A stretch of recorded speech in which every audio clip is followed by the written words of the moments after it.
Hello, Scorpio. Maraming salamat sa mga bagong subscribe na Scorpio and sa mga nag-like. Maraming salamat po. So, gawa tayo ng reading for Scorpio. Okay po? So, eto. You are epic. Okay. Isa pa po. Manifesting and doing. So, Scorpio, meron kang mina-manifest habang ginagawa mo yon, and magaling ka raw sa pagmamanifest. So, we'll see kung ano yung current situation mo, Scorpio. So, ito. Six of Cups. Six of Wands. Six na naman. Then, Judgment.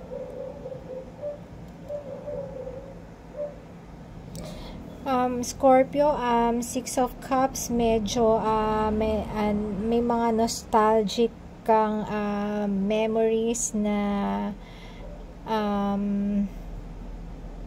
naaalala.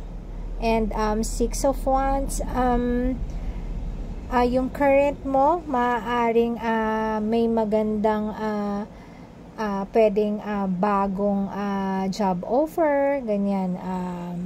And then Judgment,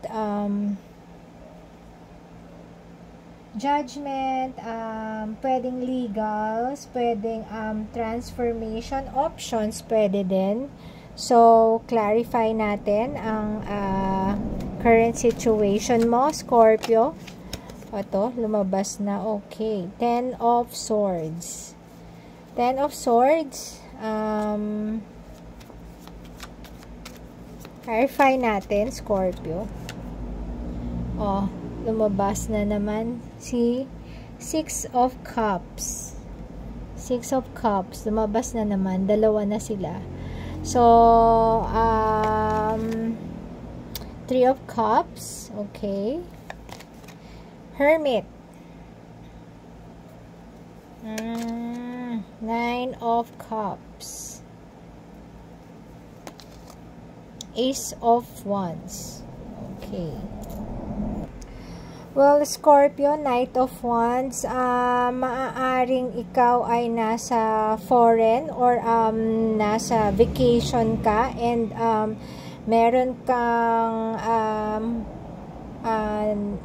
naalala dyan na past, na naging masakit ang past ninyo. Ten of Swords. Ten of Swords, bigla kayo nag-stop mag-usap, pwedeng relationship or someone na naging masaya ka, nakasama, yun nakakasama mo sa, nakakasama mo during celebration or mga happenings, siguro mga gigs, yung iba sa inyo. And then something na nagbago. Ito rin yung dahilan kung bakit isa sa inyo, ikaw o yung iniisip mo ay nagpakalayo-layo. Maaaring ikaw to, or maaaring yung iniisip mo dahil nasa malayo ka, parang nawalan na kayo ng communication. Ayun ang tingin ko dito. And yes, habang maybe nasa vacation ka, or maybe may work ka sa malayong lugar, or pwede din na ito ay isang sample ng isang LDR. So, meron kayong relationship and magkalayo kayo. Pwede rin. And yeah, merong magaganap na mababago. Yung minamanifest mo na sana ay lumitaw siya, So, mukhang lilitaw siya. Kasi ito, from the past. Tingin ko, hindi lang iisang tao to. Pwedeng more than one, pwedeng more than two. So, sino kaya yun? Yung mga energy dito, yung Scorpio, pwedeng ikaw yun. Meron din tayong Aries, Leo, Sag, and meron din Virgo. Meron ding water signs. Ayan. So, yun yung current mo. May possibility na may magbalik. Pwedeng isa, pwedeng dalawa. And then, pwede rin siguro mga close friends mo before na nakaalitan mo. Pwede rin naman.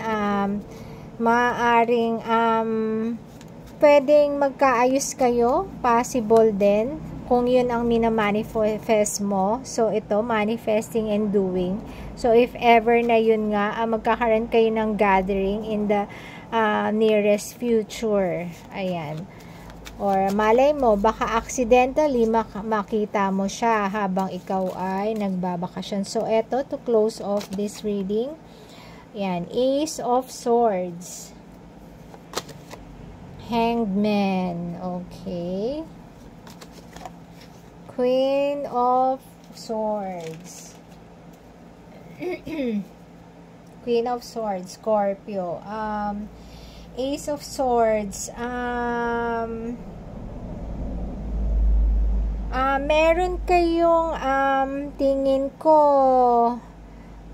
medyo matalim ang naging palitan nyo ng salita noon nung past nyo, at itong situation na to ay iniwan ka, parang naging hang ka, yung hindi ka makamove on hanggang ngayon. Pero nakalagay dito na mag-e-end na yung cycle na yan, yung loneliness mo, mag-e-end na yan. Yung minamanifest mo na magkikita kayo and magkakaayos kayo, or magkakausap man lang, hindi natin alam kung magkakaayos kayo. Pero dito may celebration sa future, so pwedeng magkaayos kayo. Parang yung kung relationship ito before, possible na nagkaroon kayo ng third party before, and yun na yung and then lumayo ka, pwede din yung iba sa inyo lumayo, and yun na yung naging cause ng palitan nyo ng maanghang na salita and ang pagkakahiwalay nyo. So, ayun, Scorpio, in the nearest future, yung iba sa inyo magkakaroon ng chance na matupad yung minamanifest niya, and matatransform na yung kanyang kasi ito parang naging hang siya. Hindi na niya alam kung paano niya makakalimutan ito. Itong naaalala niyang tao na nakapag-stuck sa kanya, siya yung nakakapagpasaya sa kanya. So, yun ang wini-wish niya, na sana magkausap man lang sila.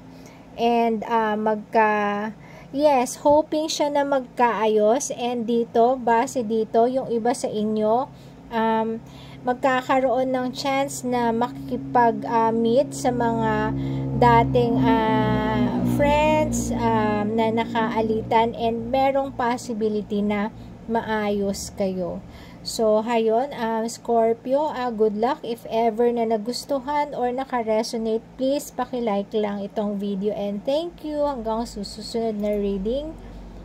Good luck and God bless.